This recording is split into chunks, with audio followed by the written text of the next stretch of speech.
Across the Southern California coastal region, the Southern California Wetlands Recovery Project is undertaking a number of initiatives to facilitate the acquisition and restoration of river, stream, and estuarine wetland habitats.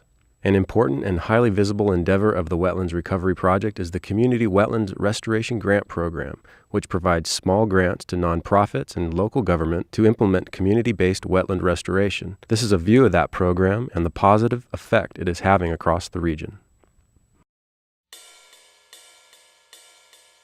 One thing we'll see with restorations is you need to have folks that are appropriately trained. But there isn't really funding for removing invasive species.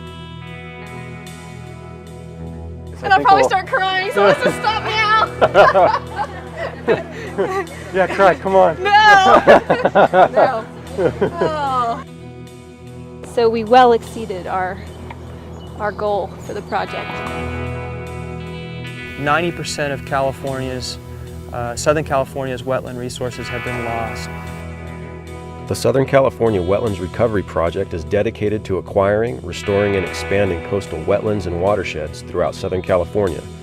Though the vast majority of the region's wetlands have been lost to human activity, key patches remain. Some are exquisite, some are in desperate need of repair. Early on in the program, though, we established a relationship with the Earth Island Institute. They decided to begin funding the projects on an annual basis. And then I worked with them on refining policy, revisiting the program's goals, working on different initiatives that we develop as we move forward with the program. No matter where you live in Southern California, there's been extensive development and there's ongoing development. More concrete, more infrastructure, more freeways, and there's been a high cost of that development.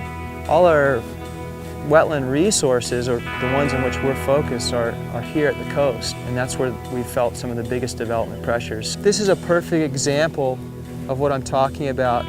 We've got a power plant just down coast, and what we have left are some small remnants of what historically was a pretty impressive wetland. Again, the contrasts are significant. You see industry, the things that community wants out of sight, out of mind, placed right here in this wetland. And of course, that's a negative feedback. That reinforces the ill treatment of wetlands. If you live over here or you're a young person in this community, you look, oh, this is the throwaway side of town. In some other parts of the region, there's now an understanding that open space is a really precious resource. My name is Rebecca Schwartz. I'm an intern with the Natural Reserve System. So I work with the Audubon Society and I do research in a lab down at Scripps with the Wetland Project. I think one of the main reasons people come out here to participate is because people generally want to help. Very few people that you talk to are going to say, I want to, destroy the environment. That's nobody's goal. But so many people don't know how they can help. So these types of projects give people a way, an outlet for that desire to help and that desire to make a difference. So the main stressors here were, in addition to having an altered hydrology, we also have an invasive plant propagule source dispersing downstream into the Ventura River channel and causing all kinds of problems elsewhere. We don't know where this is from. 99.9999% of the reproduction is through fragmentation, mostly during this time of the year. This stuff forms a monoculture, essentially, nothing else. Much lower incidence of rabbits, of insects, of other plants, of everything. So this is sort of an ecological nightmare of a plant. People refer to these types of plants as ecosystem engineers frequently because they engineer the entire environment, not just change a few native species. This stuff is very resilient. If you cut it down, it'll come right back. If you burn it, it'll come right back. So it makes no sense to do hardcore estuarine restoration, hardcore riparian restoration, trying to extirpate New Zealand mud snails, whatever it is, if you don't start up top at the watershed and work our way down. I'm Isabel Kay. I'm with the University of California's Natural Reserve System, and I'm the manager of the Kendall Frost Mission Bay Marsh. I began this job in 1989, and what I saw when I came over here was an outbreak of the mangroves. We started in earnest to remove the plants themselves once we got funding from Wetlands Recovery Project. Well, when most people hear mangrove, they think that something to be saved. So when I talk to people about mangrove removal, they're kind of confused for a sec. But the mangroves aren't native to here, and that's the biggest problem. Where they're native to, they're great and they need to be saved. But here they're not native, and what they're doing is there's a bird called a light-footed clapper rail, which traditionally laid its eggs and built its nests in cord grass. The light-footed clapper rails basically see these as better places to lay their eggs and build their nests. But when the tide comes in, they're taken out to sea and the eggs drown. And because the birds are using the mangroves selectively, they're having a very negative influence, and these birds are very endangered already. One of the most important reasons to get these guys out here is for them to learn if they don't like doing this kind of stuff. When we talk about the logistical constraints, it's very easy to make a PowerPoint slide, but you don't need to make a PowerPoint slide when you've been out trying to hack through some of this invasive stuff. But they're beginning to pick up the skills that they need if they want to do restoration as a practitioner. Without that project funding, we wouldn't have been able to undertake the wholesale removal of the plants themselves. It's just very labor intensive. And for us, especially for myself, as managing a relatively small reserve, it's critical. The whole value of this reserve is sort of being lost through the invasion of this plant. And so without this funding, we really couldn't solve the problem, and we would be expecting to come back here in another 10 years to repeat the whole process. And the other critical part is that we're going to be able to educate the public, and now we're going to have not just a handful of eyes looking out at this marsh, we're going to have hundreds. They're also going to understand how wetlands in this area of the country look when they're behaving naturally. The efforts of the Community Wetland Restoration Grant Program will breathe life into the region's natural ecosystems, and a string of vibrant, graceful wetlands will offer a new perspective on the area's geography and culture. The benefits will extend well beyond the wetland borders.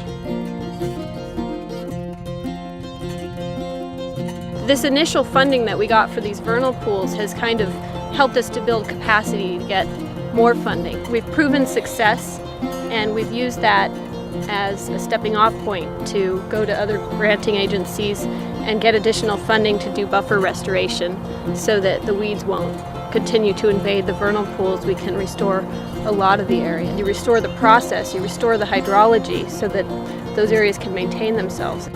We knew that this was one of the situations where it was appropriate to do vernal pool restoration. When you do it where it's going to work, it can work beautifully. This is one of the most spectacular examples I've seen.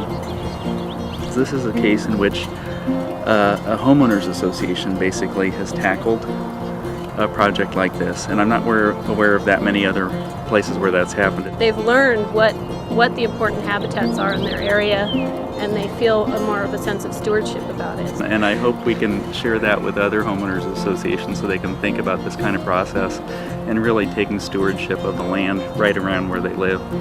So we had a picture of the habitat covered with weeds, and then we shot a whole bunch of this basin as the guy was in here with the bulldozer, the skip loader, clearing out the dirt. They have some great pictures. Do you do any stills in your video?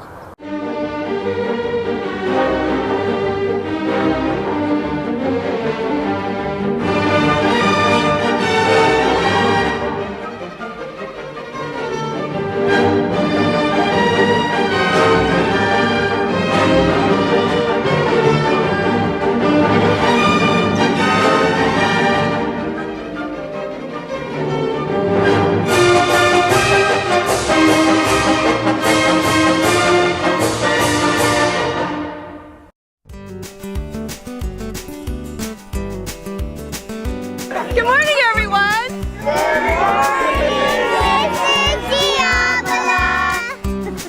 Think about it.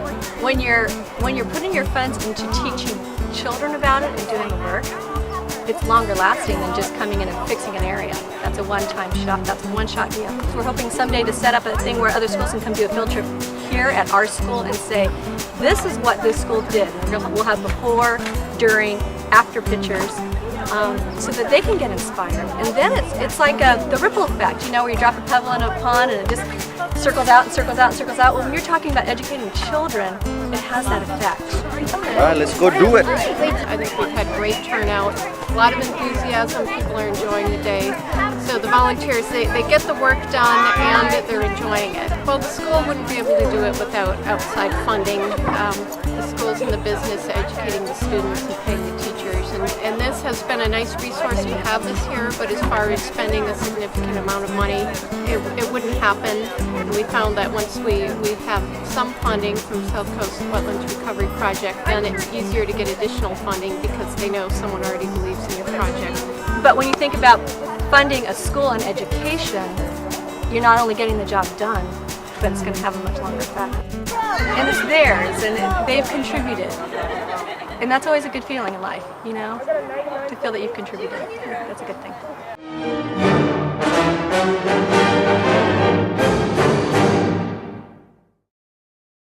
I think this plant's going to do really well because it's got a lot of growth on it. You did a good job. Yay! High five on that one.